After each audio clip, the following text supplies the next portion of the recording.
Hey everybody, Matthew Tadaleo, better known as SonicMTD, reporting from downtown Toronto, where tonight I'm going to go see a idol show, which I've never gone and done an experience before. I am horrendously out of my depth. You're in for a treat, man.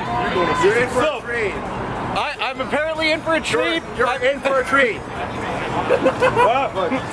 I am so legitimately terrified right now, it's not even funny. But either way, here's the new beginnings.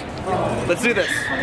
During the final weekend of August, the streets of Toronto are normally filled with attendees of Fan Expo, but on August 31st, 2018, at a remote Uncle Tetsu's Angel Cafe, we're here for another reason. A Japanese Maid idol concert. As someone who has never personally gone to one of these events before, I decided to document the experience. As soon as the lights cut out, there was an excitable energy. Fans waited in anticipation for their local idol group, who are known as... We are Angels Crown Toronto, with the 10-2 staying the same with the old tour group, 10-2, 10-2, 10-2, 10-2. Remember where we started from. The one thing that actually kinda surprised me was realizing that not all idol groups are composed of singers. Which in all honesty is a smart move, since not every person can carry a tune. Act 10-2 focused more on choreography and lip-syncing to various tracks that were part of their performance. When they weren't singing, Act 10-2 also knew how to engage the crowd, with their member, Eri, acting as floor general for the unit. Fans in attendance donned glowing wands custom ordered from Japan, since North America doesn't have a retailer. Some of the fancier ones could change color, which is important since the colors are a way of showing support for idol groups or even individual members. There was a very different atmosphere at this particular show. The audience was on the same footing as the performers without overshadowing them.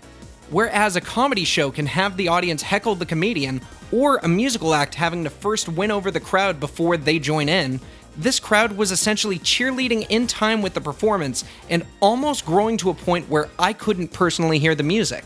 This night happened to be a showcase put on by a staff member of Fan Expo, essentially testing the water to show Toronto having a demand for Maid Cafe culture.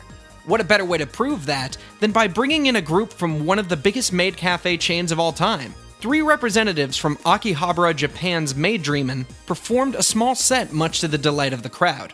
Also in attendance happened to be the man, Uncle Tetsu himself, who celebrated and took commemorative photos with the group. All in all, it was a good evening, and I hope to experience it once again in the near future. For more information on Angels Crown Toronto, go to act102.com. So, ladies and gentlemen, I have just managed to survive my first idol concert at Uncle Tetsu's, located in downtown Toronto. And lo and behold, thank you, anytime. And lo and behold, I was not expecting much. The energy and the atmosphere and the positivity was just insane. So I'm going to be editing this, and hopefully it'll be something that you're fascinated in. I'm Matthew Tadaleo, better known as SonicMTD. Arigato gozaimasu, oyasumi nasai, get the f home, good night!